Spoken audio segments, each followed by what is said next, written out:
Hello guys, in this video I'm going to show you how to transfer money to Algeria bank account from Revolut. It's pretty easy. Just open up the Revolut application, then tap on payments, go to the top of the screen and tap on the plus icon.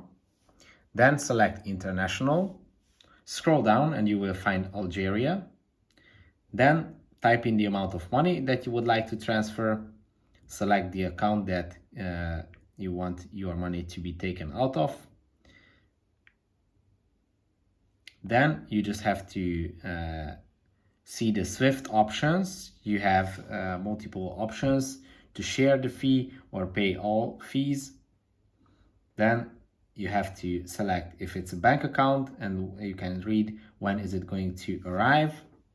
And then you can just go to continue and you'll be all set. It's pretty easy. If this video was helpful for you, consider subscribing and see you in the next one.